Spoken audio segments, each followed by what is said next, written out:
I'm happy to address this august gathering on the subject of poverty alleviation in Africa and how technology and policy innovations would promote a faster rate of growth and thus help many countries escape from poverty.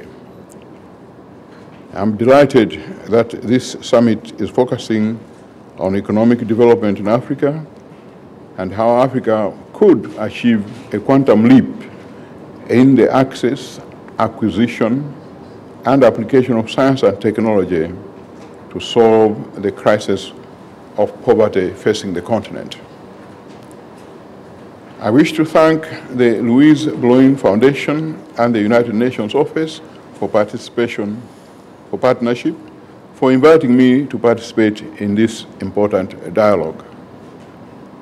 I have selected the theme, Escaping from Poverty, the Role of Science and Technology in Africa, in order to highlight the need for world leaders to reflect whether it is really acceptable that one part of the globe should thrive and prosper while the other half is engulfed in extreme poverty.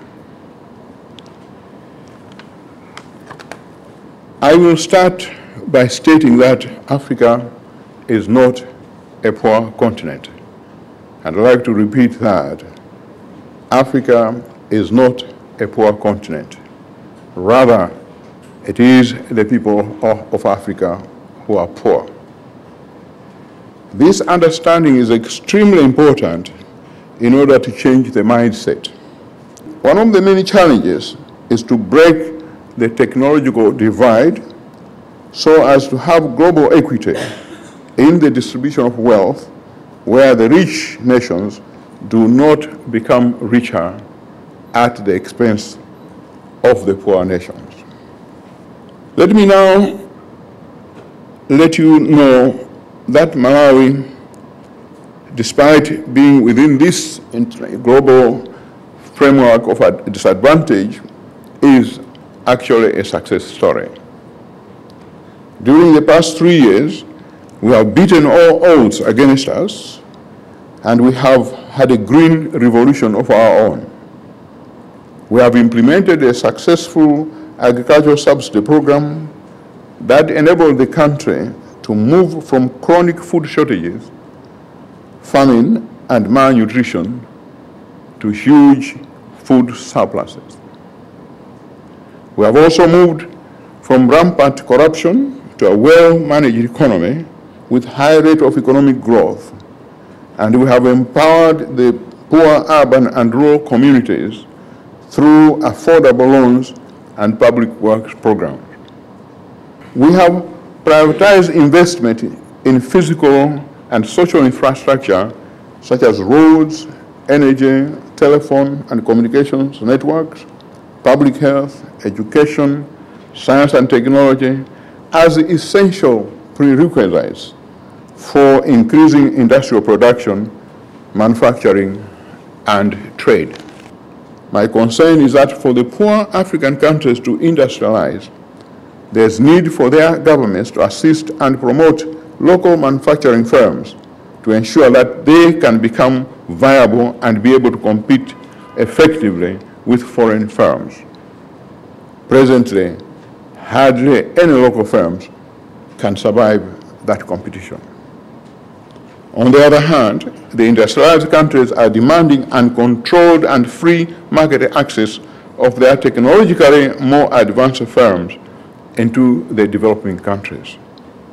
This would give such foreign firms undue advantage over the weaker local ones. As we move forward, I therefore propose the following measures to address trade facilitation. Firstly, industrialized nations should support African countries to have access to technological and scientific innovations necessary to transform their economies and to attain sustainable growth.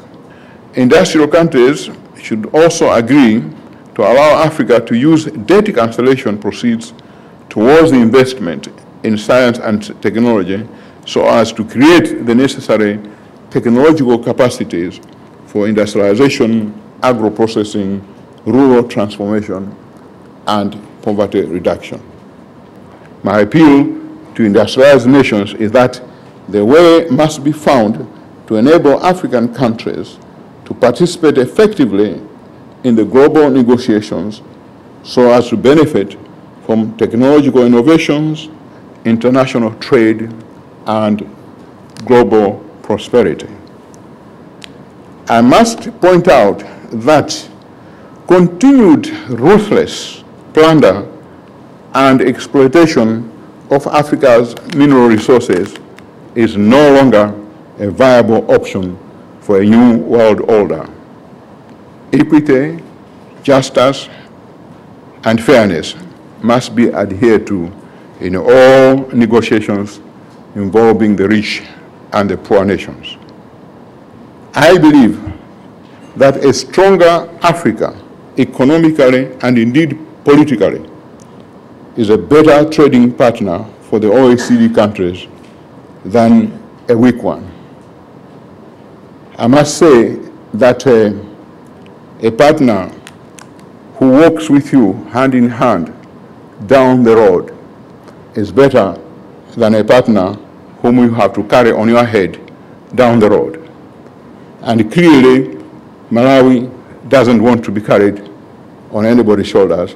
We want to walk with you hand in hand down the road. Therefore, the more African countries emerge from extreme poverty, the more the continent will continue to contribute more positively to global prosperity. Thank you, and God bless you all.